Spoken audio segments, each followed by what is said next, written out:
America ప్రజలకి ఈ మాత్రం చీము నెత్తురు ఉండదేంటా అని నాకు చాలా బాధ వేస్తూ ఉంటుందండి. కారణం ఏంటంటే అమెరికా మీద ఎవరు దాడి చేయడానికి సాహసించిన సమయంలో బిన్ లాడెన్ కొంతమందిని డబ్బిచ్చి మోటివేట్ చేసి అక్కడే ఉన్న విమానాలు తీసుకొని ట్విన్ టవర్స్ని పేల్చివేశాడు. ఎంతోమంది చనిపోయారు. అసలు ఆ భయానికే సగం మంది చచ్చిపోయారు.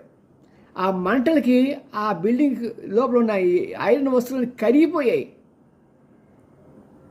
అంత దారుణమైన మారణ కృత్యాలు చేసినటువంటి ఆ బిన్ లాడెన్ని ఎక్కడ దాచారో తెలుసా? పాకిస్తాన్లో. పాకిస్తాన్ని వీళ్ళ ప్రభుత్వం అడిగినప్పుడు అబ్బాయి మాకేం తెలియదు అన్నారు.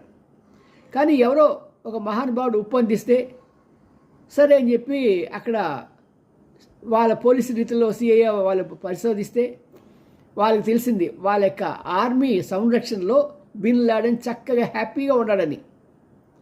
మొత్తానికి ఎలాగైతే సరే ఒక రాత్రి ఆఖరికి పాకిస్తాన్ కూడా చెప్పకుండా ఆ ప్రదేశంలో దిగి వాటిని కాల్చి చంపివేసి ఆ శవాన్ని కూడా తీసుకెళ్ళిపోయి సప్త సముద్రాల అవతల ఉన్న ఒక చెట్టు దీంట్లో పడేశారు.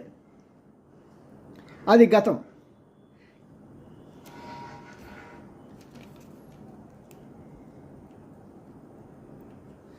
ప్రస్తుతానికి ఏంటంటే అలాంటి దౌర్భాగ్యపు దేశంతో వీళ్ళు ఈ రోజున మధ్యవర్తిత్వానికి యాక్సెప్ట్ చేయటం అనేది ఎంతవరకు సమంజసం? దొంగలు దాచే టెర్రరిస్టుల యూనివర్సిటీ అయిన పాకిస్తాన్ వాళ్ళ సంధి కూర్చేవాళ్ళు వాడు తగుదమ్మన వస్తే రావచ్చుగాక మీకు మీ ప్రెసిడెంట్కి అమెరికా ప్రజలకి సిగ్గుండద్దా? ఇంత నిర్లజ్జగా మీరు పాకిస్తాన్ని భుజం మీద వేసుకుంటూ ఉంటే ప్రపంచంలో ఏదైనా సరే టెర్రరిస్ట్ యూనివర్సిటీ ఎక్కడ పనిచేస్తున్నదంటే పాకిస్తానే కదా. ఇప్పటికీ ఎక్కడ ఏ టెర్రరిస్ట్ సంఘటన జరిగినా సరే దాని మూలాలు పాకిస్తాన్లోనే ఉంటాయి.